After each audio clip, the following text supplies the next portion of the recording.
Hello, Terry. Hello, Ruba. How are you? Fine today. Thank you. So, I'm introducing you to our viewers. I don't think Winchester and the surrounding towns need an introduction. About you? Well, if they read the paper, maybe. Yes, I'm sure they have read Winchester Star. All of us love the local paper. We all love our local paper. Yes. Yeah. And also, your column was such a great help to many of us. Oh, that's so nice to hear. Yes, especially when I moved to live here. Yeah. It's 22 years since I came, and I would stop by and get the Winchester Star. And for a couple of years, I wondered, who is this woman?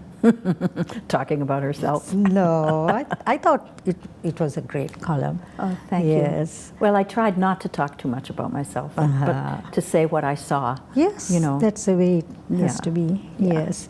So, a little bit about me before we met. So, my husband and I moved here, but we had visited here about at least 7 times. Our kids were here studying. So we lived in Micronesia, though I'm a native of Sri Lanka. Sri Lanka. And then the children wanted us to come here and live here, not go back. So we actually worked over there. My husband was an agronomist, scientist, and we got our green card and came here 2 years later. But your Yes. kids were already established here? Yes, because when we were in Sri Lanka, we sent 2 sons over here to study. They wanted to come here. Yeah. So we sent them here. And then because we were short of cash, then my husband was hired by the state government of Micronesia, the Pacific Islands. So we were close to Hawaii, beautiful place. Oh, I bet. Yes. And then we visit Sri Lanka, but we come and go. Yeah. And then finally settled here. Well, the town is the better for it to have you here. I like this town very Yeah, much. I do too. Yes, and the people. So, so Terry, I don't think I need to say anything more about myself, right? So I'm very happy I met you, and we have known each other for quite a while now, number of years. Yes, through the Winchester Multicultural Network. We met at an event there. Oh, that's right. Remember? Yes. You were, I think, just going off the board when I was coming on the board. But we sat together at dinner. And I didn't even catch your last name. It's difficult. Yeah, I've practiced it since. But whenever I wanted to find you on my phone in my contacts, I would Google network as for the Multicultural Network, and there it was. It would say Ruba, and in the notes section it says, awesome network woman. Oh, thank you. Because you made a big impression on me. Oh, I first time I met you, I thought, oh, she's the woman who has been writing this. And even before I met you, I had this great impression. I wanted to meet you, so actually. nice. Well, it was a Yes. wonderful stretch of time to do Yes, that. It was a yes. privilege. It's a privilege. Yeah. I know. I'm so happy I met you. Yeah. Yes. So, when you retired, like, isn't it about 36 years that you worked with I wrote the Star? since the fall of 1980, and I stopped in maybe August or September of this past year. So, would you like to say something before you came to the Star, your high school years and what happened? Sure. I came here from Somerville, where I was a high school teacher, and my husband and I married quite young, and I had grown up in Lowell, and he grew up in Medford, but we met during the college years on a summer job. Lowell it was a big city. It was bigger then than it is now, and there were 903 kids in our graduating class. And I had all these great ambitions, but I forgot my chief most ambition when I got to college. I got to college and I thought, okay, so I know how to study. I was so earnest about homework. I stayed up all night in high school. And I came to the end of college and I thought, well, I figured out about the classroom and tests, so maybe I'll go to graduate school because I know how to do it. But then my husband was admitted to Harvard Business School, and he wasn't going to be able to work in those years. So I thought, well, where can you make like a lot of money? And I thought I'll be a teacher, because it's funny, but in the spring of 1970, being a teacher was about the most remunerative job a woman could have. So I started for $6,900 a year, and I taught at Somerville High School for 6.5 years until my first baby, and loved it, loved it, loved it. But then we moved to this town in the fall of '79, and I had another baby, and they were both in their naps, and I happened to go up to the shelf and pull down my high school yearbook, and my English teacher had written, she was since gone, but she had written, "Good luck in all that you do, and I hope you will write." See? And I literally thought I was going to be a writer. She knew your talent. Isn't that funny? Yes. And when I read the back of the old yearbook pictures, you know, what people write beside your face, or if they give you a copy of the photograph, they write on the back when you're 17, 16. And so many of my friends said, "You've got to go to Smith and you've got to be a writer. I can see it all now." So it's funny, because sometimes others see things in you that you don't know about. We are rushing around too much. We don't even think what we have. And kids inside. particularly need somebody to say, "You're good at this." Yes. You know.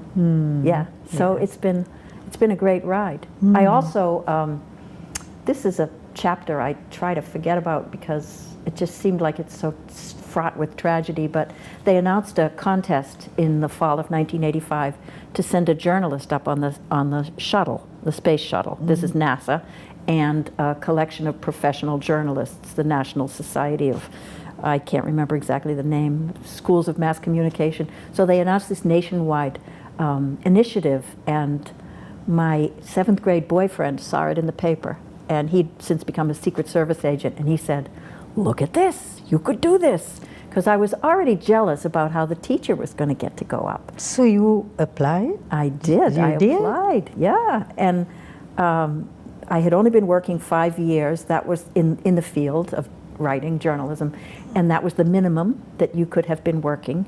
So I had some letters of recommendation from a few editors, and I had to write a few essays. And then they brought us out to various parts of the country to interview us, to make sure that mean reporters couldn't make us cry or frighten us, or to make sure we wouldn't become tongue-tied. So somehow I got to the finals, and it was quite a thrill. All the reporters from Boston showed up. And they all wanted to take an interview you all again. The pictures. I remember the cameraman saying, "She even looks like Krista McAuliffe," because I had long curly hair, like she's the teacher who perished along with the others in the Challenger. And another woman said, "Have the children cling to her skirts," so it would look like, here goes another mother going to leave her children dying young. And the reporter, she's still working, she came in with the microphone, and she said to my little girl, who was, I think, 5 years old, 6 years old, she said, "How do you feel about your mother going up in space?" The older girl, who was 7, said, "Oh, that's cool, that's fine." And the 5-year-old kind of went like this, and she said, "Well," she said, "when I'm a mother, I'm not going to go up in space, because I think a mother should stay home with her children." Really? And she was only 5 years old? Yeah. She was sending a message to you. She might have been. Yeah. Now, you know, when I think about it, would I go? You know, I don't think so. You know, you don't know. You think it's modest to feel like nobody's going to miss you when you're gone, but you have to realize that you have a function for the people that love you the most, and you can't be careless with your health or your safety. That's true. That's the long answer. Yeah. So, that's quite an experience. You had all the interviews and everything, and then they canceled the program. See? Yeah. Yeah. So that's a great effort for you to think, to think about anxious to go. Yeah, I was. I wanted to. You know how when you go up in an airplane and you see everything down below, and at last you say, "This is the big picture." I always wanted to see the big picture. Yes. And so I think that's what I had in mind, Oh. you know. Yes, just tell us a little bit about where else your articles went, Well, what you did, a little bit about yeah. your, yes. I guess I enjoyed writing. It felt so good to be able to do it that I thought, where else would they care? Or what other hometowns do I have? So I went back to Lowell, and I began to be in the Lowell Sun, and then I went to the Somerville Journal, and I talked them into it. At that time, papers were full of advertisements, and they were fatter than they are today, because advertisers also advertise quite a bit in other ways now.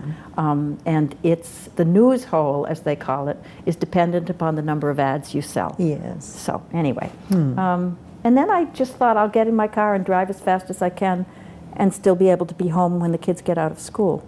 So I just went all over New England. I got as far as Rochester. I had a couple of papers in Pennsylvania and Ohio. And then the company that owns the Winchester Star said, if you don't mind not being paid more than you're already being paid, we'll put you can be in any paper in the country that we own if they want to use it. Oh. So I said, of course, that's fine with me.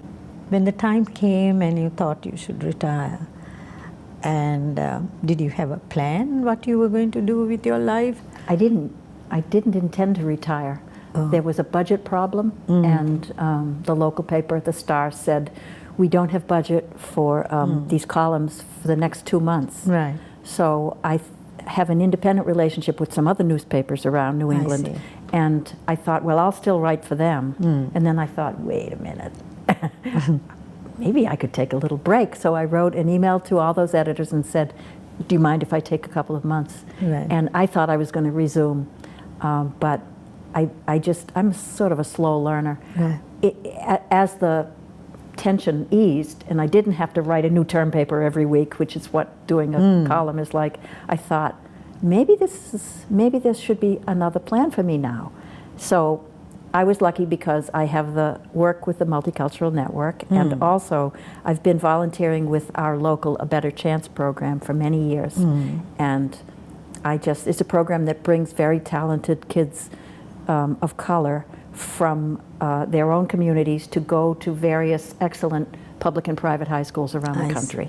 So we have 6 or 8 guys in Winchester. They go to Winchester High, but they live together. And their moms and dads send them a sacrifice and let them come, leave home at 14. And they're just fabulous guys. So I have had the fun of working with the ABC guys. Oh, that's nice. You know, that would have been a life real, is like rich. Yes, Yeah. very rich when you meet people from other, and get to know their, their lifestyles And they don't mind that I'm old. They're Yes. nice to me. They forgive me for being, I say I'm older than your grandmother. I'm probably maybe older than your great grandmother. And they're sweet. Anyway, one cannot stop writing, right? I can't If stop you- writing. Yes, you have to. I write. I have a blog, and there you for a go. while I didn't write in that. Right. And then I thought, well, why am I so vaguely unhappy? So I've begun writing again for the blog. Yes, I don't think it's not really a job, right? No, it's not a just job. comes out of your heart. It's almost a little poem of Thanksgiving when you yes. write every day. You understand that as a poet. Yes, you can't stop. Yeah. Yes. Yeah. I always carried a pad with me. Do you? everywhere. Anything I see, I will just Good sit for and you. scribble. Oh, that's really I've been smart. doing it for a long time, even back in Sri Lanka. Yeah. Yes. So I remember the first few times when I met you, we would stop by and have a little chit chat, and I would joke about something, and you will smile and you'll laugh, and then I go away and I think, did she really enjoy my company, smiling and laughing, or was she courteous, to be nice? That's what I thought at the first 2 times I met you. Was I like getting too much of a kick out of everything, so it seemed like it wasn't real?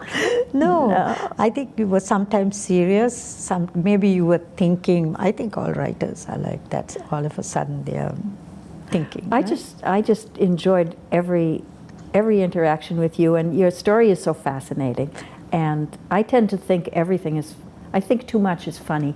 I used to have a problem with talking in class, and the teachers would say, Mr. Finn, when I was in the 10th grade, changed my seat maybe 7 times because I couldn't stop talking. And he would say, Miss Sheehy, my name was Sheehy, you are a good student.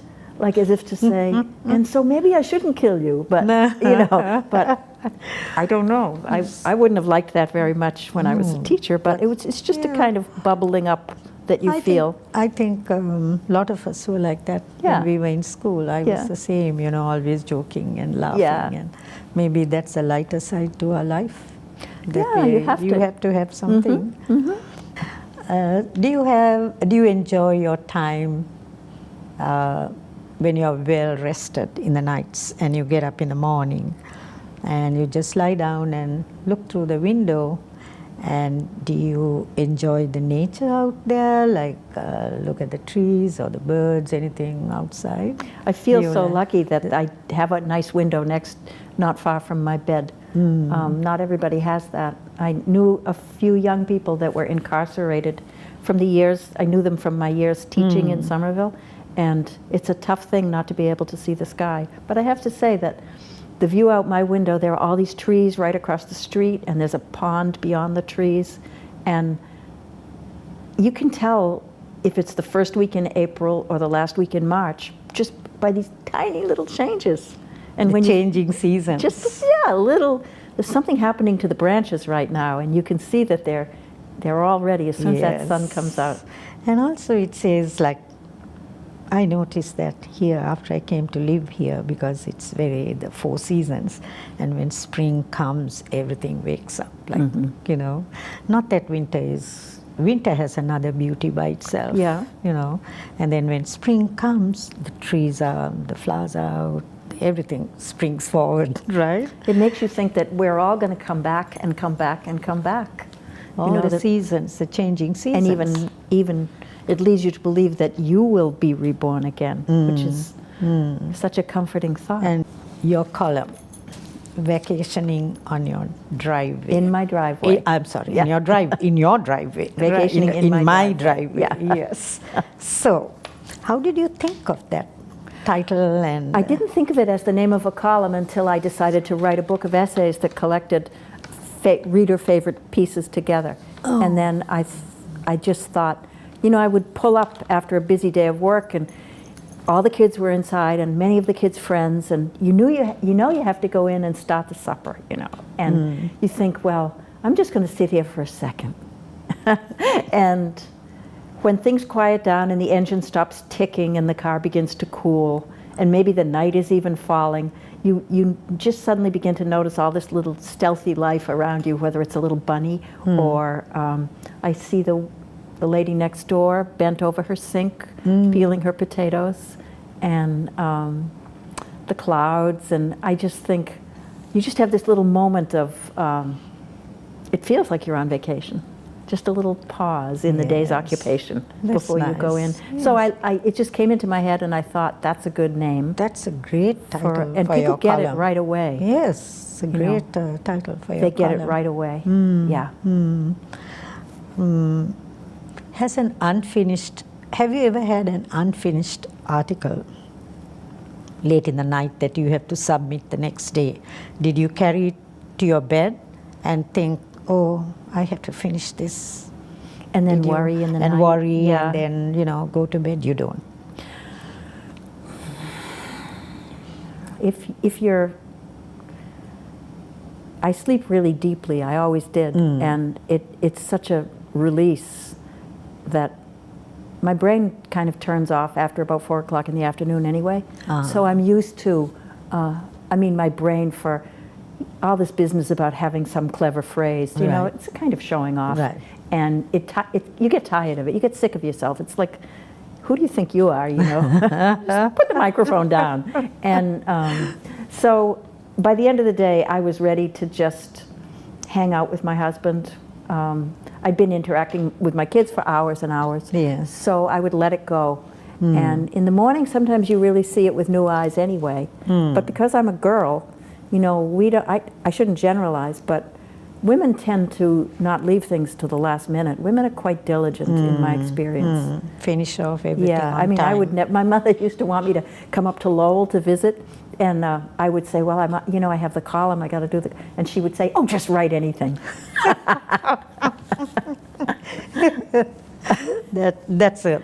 That's what mothers do, right? Yeah, she wasn't that serious a student herself. She would have said, just write anything and come over. And come, yes, please because come. she wanted to see you. Yes, right. And the grandchildren.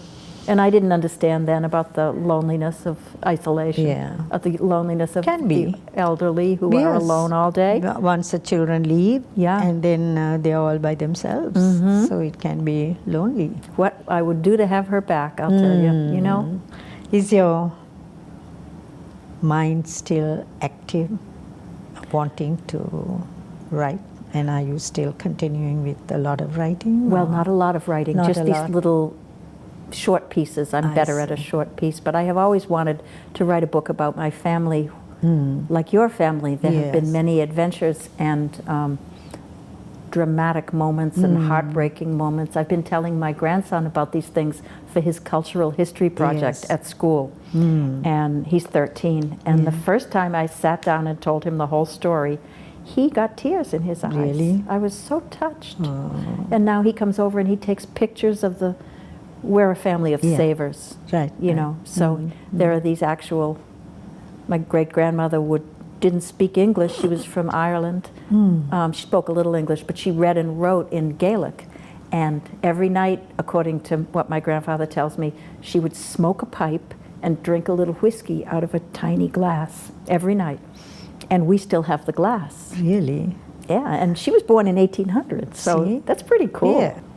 Was there any part of your vehicle that needed oiling and massaging? My vehicle? Yes. My personal vehicle? Yes, your personal vehicle. Anything that got a bit neglected over the years that you thought you should? I didn't pay much attention to my body like a lot of us. I think I just thought my body would always be my servant, and I could ride it around like an old bike and then throw it down when I got to my destination. I didn't take care of my vehicle. But when you get older and you begin to have a little pain, then we sit up and wonder. It just occurred to me. That's just coming to me. So I take an inventory. You know, I think when you get older, you get up in the morning because it hurts to stay in bed. You got to keep moving. So yes, I'm careful to move, and I'm supposed to do weight-bearing exercises because I have the beginnings of the flimsy bones, and so I lift things and I walk 10,000 steps. My spine is, I had to have MRIs now, and then I have a kind of a severe scoliosis. I have to dress so that it doesn't really show, but when I have an MRI, the technicians come staggering out from behind the booth and they say, "Do you know?" And I say, "Yeah, I know." It goes like this, and then it goes right around like that. If you didn't tell me, you wouldn't know. No. Oh, that's sweet. No. Well, it came on. It came on in adulthood, and so it's just gradually getting worse. We get smaller. Does it give you any pain? Oh, yeah, a little bit. Yeah, a little bit. I mean, I think my mother had it, and she went from being 5'6" to being 4'11". So she used to say, "I don't even show in the mirrors anymore. It's just as well." She was fun. But you've done so many things. You're trying to go to NASA, and then you're writing. Yes. There are all those roads not taken, the things that you haven't done. Yes. That if you had another 40 years, you might try. And what about your children when you were writing? Were any of them interested, like telling you that they want to read some articles that you wrote, or they would ask you to write something else? Well, we had to arrange something where I wouldn't embarrass them, and if I were ever going to write about them, I had to show it to them first. And sometimes I would write. I would never write anything mocking of anybody, except sometimes my husband. I would make fun of my husband a little bit, and he's a good sport though. He's quiet, and he just has this beautiful smile, and he just takes it. He just shakes his head and says, "You always go a little too far, T." That's it, right? So tell me, Terry, this is a hard question. If you like to, you can answer it. when you sent your articles, the columns written, has the editor ever returned it or said, I think you can't do this part of it, do you like to change this? Have they done that to you? Anything? One time I used the word jackass, which I think is a good English word, and the editor said, well, is it in the dictionary? yeah, yes. If it's in the dictionary, like then you can use it's like a it. mule. Right. And this young editor called me up and said, this is a family newspaper. So she didn't like it. I thought, I didn't ever have any complaint about it from anyone else. Yeah. But you know, I police myself. We Yes. police ourselves so that others won't police us. So I would never use any That would hurt anybody, you know, or it was not. And you learn as you go. You And know? I think the correct, way to write depends on the column, I guess. That you need to be respectful of other people's. I've made my share of mistakes. Yes. Yeah. I mean, people used to refer to fat people as being fat. Yes. And, you know, a fat lady said, you Yes. don't say that. No. You know. No, you And I don't. didn't know that when I was young. And the world was careless. I think the world was more careless generally. But I'm ashamed now when I look back and see some of the things so cavalier. You know, here comes an old lady, I would say. Yes. What's that? Yes. You know. But there was a time when that word was commonly used. Yeah, I guess so. Fat and so Yeah. many other words. So many other words. Other words. So now it hurts people. So It hurts we people. don't Yeah. use those words. Yeah. So your writing and coming here, Terry, I hope all our young children out there, the younger generation, it's a very interesting work to do, journalism and writing, and it brings out all our feelings and about other people, about nature, Right. everything. And yours are very encouraging words. Oh, thank you. And that's one of the reasons. Why are we here? I must tell you this. I thought of starting something here for WinCam, and I was discussing this with David. And I said, David, I haven't done this before. Is it all right? I would like to invite friends. I mean, I had great impressions of them. They really made an impact.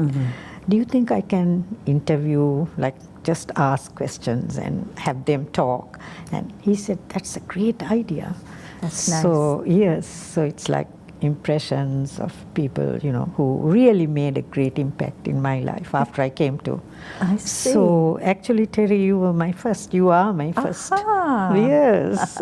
Well, I think you're on to something. I think there are so many interesting people. I know. I thought you said you like to tell stories, to go to the schools and talk to them. Oh, I used to do that. I used to go to schools and talk to the kids about how all of us can write and how Yes, easy I it think is. you need to start that. It'll Shall be I start nice that for our again? children. It's always fun to talk to kids. They're so real. Yes. Yeah. And sometimes they may not have the courage to think that they can write unless you, like the way your teacher told you. Yes. That, are you writing? Yeah. One little word somewhere could trigger off, yes, It's that so true. some child may have that Yeah. liking. Yeah. But maybe a little shy that, that not believing it or thinking, Yes. oh, I have nothing to say. Yes. Which is never true. Yes. So thank you so much, Well, Terry. thank you. I've loved this. Yes, I know it's fun meeting someone and getting to know more, and I loved your stories. Oh, and bless you. You have done so much other than,